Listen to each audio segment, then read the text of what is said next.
حضرت قاری عبدالقدوس صاحب محمد داؤدی سے سامعین کے قلب و جگر کو مٹھاس پہنچا رہے تھے۔ تلاوت کلام پاک سے اس خوبصورت محفل کا خوبصورت آغاز ہوا، محفل کو کامیابی کی ضمانت مل چکی۔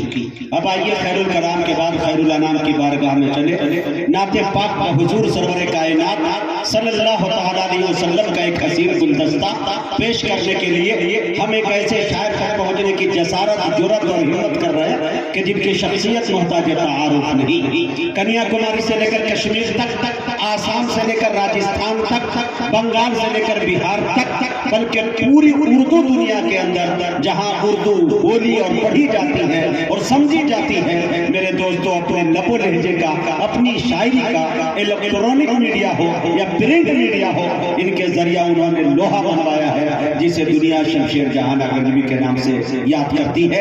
انشاءاللہ پورے شان شاعری کے ساتھ آپ کے درمیان آئیں گے، لیکن اس سے پہلے اگر آپ اجازت دے دیں تو حمد باری تعالیٰ کے چند شعر میں برکت پڑھنا چاہتا ہوں۔ آپ حضرات سننے کو تیار ہوں تو میں پیش کر دیتا ہوں۔ تھوڑا ہاتھ اٹھا کے بولے رہے کہ سبحان اللہ، پورا مرا دونوں ہاتھوں کو اٹھائے سبحان اللہ، ماشاءاللہ۔ یا اللہ جنہوں نے ایک ہاتھ کو اٹھا کے کہا سبحان اللہ، ان سب کو مدینہ پاک کی زیارت نصیب فرما۔ بولیے آمین۔ یا اللہ جنہوں نے دونوں ہاتھوں کو اٹھا کے کہا سبحان اللہ، ان کے ہاتھ میں کوئی لقوہ، کوئی پولیو کا اثر، جیسے میرے پیر میں پولیو کا اثر ہے، اس طرح اس کے ہاتھ پیر میں نہیں دیجیے گا، یہ میری دعا ہے۔ جنہوں نے سستی اور کاہلی میں نہیں اٹھایا ان کے لیے کوئی دعا نہیں ہے، اگلے بار بلائیے گا، ابھی ویٹنگ میں کنفرم بات میں کروں گا، اس لیے کبھی کبھی بول دیا کریں۔ آپ لہج کے بولتے ہیں تو اچھا لگتا ہے کہ نہیں؟ شیر دوستو کہ ہنر سبھی کو یہاں حسب حال دیتا ہے، ہائے ہائے بولے میری جان، ہنر یہاں حسب حال دیتا ہے، ارے کسی کو وہ روشن خیال دیتا ہے۔ ایک مرتبہ مجمع میں شعر پڑھ رہا تھا، پھر صاحب مولانا آئے اور کہنے لگے کہ حضرت لفظ میری جان جو آپ نے کہا، بتائیے کتنا بھوڑا لفظ آپ نے استعمال کیا۔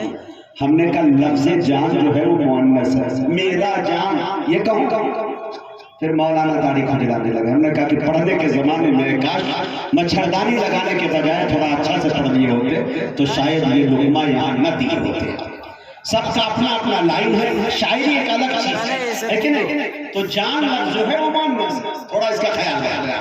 میں تھوڑی وضاحت اس لیے کیا ہوں کہ ماشاءاللہ اسلامک میڈیا ترجمان جھارکھنڈ، ترجمان کوڈرما یہاں موجود ہے، ماشاءاللہ ان کے حوالے سے بات دور تک پہنچنی چاہیے۔ اچھا کبھی کبھی گاڑھی اردو استعمال کرنے میں بھی نقصان دہ ثابت ہو جاتی ہے۔ جیسے میں ایک بات بتاؤں، میرا ایک درسی ساتھی تھا اور اس علاقے کے اندر 2-3 مرتبہ جب سے میں گیا تو مجھے بار بار فون کرتا، کہتا حبیبی یار تم بڑے ہو گئے ہیں تو اس کا کیا مطلب کہ تم میرے گھر آگے کم سے کم چائے پانی کر لیتے، کھانا کھا لیتے۔ ایک دن میرے گھر قیام کرنا، مصروفیت کے سبب رات میں جاتا، صبح میں نکل کر بھاگ آتا۔ ایک روز وقت نکالا بڑی مشکل سے، وقت نکالنے کے بعد میں نے کہا، اسے فون کیا کہ بھائی ابرار میں آج خالی ہوں، آج تمہارے انشاءاللہ دولت خانے پر رکنا چاہتا ہوں۔ انہوں نے کہا بہت خوشی ہوئی، گھر بازار گیا، مٹن لایا، چکن لایا، پتہ نہیں کیا کیا لایا، بنایا کھانا، ناشتہ جیسے پیش کیا میں ناشتہ کھایا۔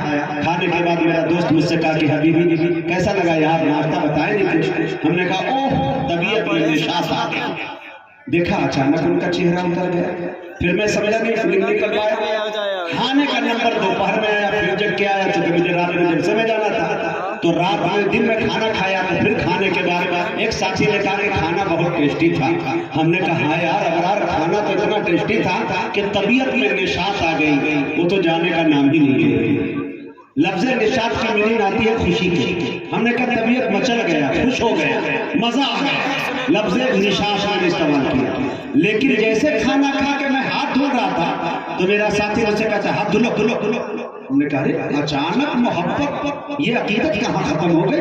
میں نے دوسرے ساتھی سے کہا یار ابرار میرے ساتھ ایسا سلوک کر رہا ہے، تو انہوں نے کہا کہ ارے مجاہد بھائی کو ایک تو بلانے کے لیے تڑپ رہے تھے، آ گئے تھے تم اس کو ڈانٹ رہے تھے۔ کہا ڈانٹوں گا کیسے نہیں، میں سمجھ رہا تھا کہ بہت شریف آدمی ہے، مولانا ہے، لیکن یہ تو بےہودہ ٹائپ کا انسان نکلا۔ کہ کیا ہوا؟ کہ ناشتہ کیا تب میرے بیوی کا نام لے رہا تھا، کھانا کھایا تب میرے بیوی کا نام لے رہا تھا، اب خدا کی قسم مجھے تو معلوم ہی نہیں تھا کہ ان کی بیوی کا نام نشاط تھا۔ کبھی کبھی اردو جو ہے گاڑی بولنے کے بعد انجام بھگتنا پڑ جاتا ہے. پھر میں نے افغان کو بلایا, لغت الٹا, ہم نے کہا دیکھ لو اس کی میننگ کیا ہے میرے یار, تھوڑا دیکھ لیتے, مجھے کیا لینا تمہاری بیوی سے بھائی, اور ہے بھی تو تمہاری بیوی میری ماں بھی ہے نا.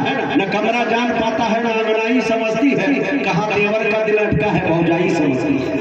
تو یہ کون مسئلہ تھا؟ تو یہ کبھی کبھی اردو جو ہے گاڑی استعمال کرنے میں ان کے نقصان اٹھانا پڑتا ہے. شعر لکھے بتا دیجیے, تھوڑا چہرے پہ آپ کا مسکراہٹ بکھیر رہا تھا. حالات ہندوستان کے اتنے ہیں کہ آپ ٹی وی چینل پہ بیٹھ جائیں, سماچار دیکھنے لگے, آج تک دیکھنے لگے, بی پی نیوز دیکھنے لگے, تو طبیعت نہیں چاہتی کہ جیے یا مرے, کچھ نہیں سمجھ میں آ رہا. اس لیے میرے دوستوں کبھی کبھی ہنسنے کے بھی کچھ لمحات جو ہے فراہم کرنے پڑتے ہیں. اس دور کے اندر اگر آپ کے چہرے پہ تھوڑی دیر کے لیے کوئی تبسم بکھیر دیتا ہے تو سمجھ جائیے کہ وہ بہت بڑا کام کر رہا ہے. شعر دیکھیں, ہنر سبھی کو یہاں ہنسے حال دیتا ہے, کسی کو وہ روشن خیال دیتا ہے.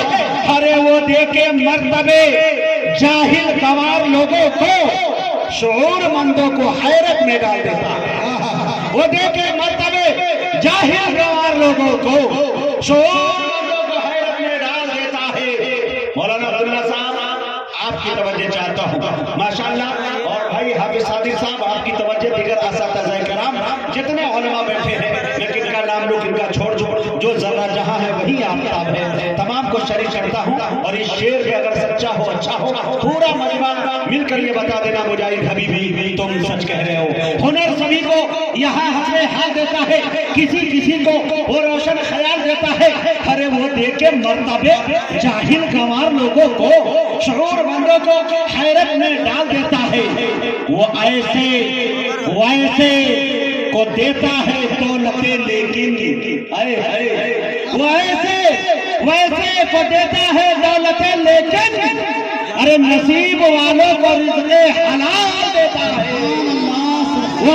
ویسے کو دیتا ہے دولتیں لیکن, نصیب والوں کو رزق حلال دیتا ہے. شعور مندوں کو حیرت میں ڈال دیتا ہے. بہت شکریہ عنایت کرم نوازش. میں بڑے ادب کے ساتھ جناب شمشیر جہانہ گنجوی کو آپ کی محبتوں کی دہلیز تک پہنچانا چاہتا ہوں. قاصد غلام ربانی بھاگلپوری کے شعر کے ساتھ کہ وہ ملک سے افضل ہے, انبیاء سے اعلیٰ ہے.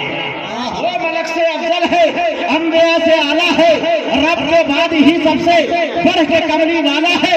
ارے یوں کبھی حلیمہ نے ان کی پرورش کی ہے, ارے سچ تو ہے حلیمہ کو مصطفیٰ نے پالا ہے.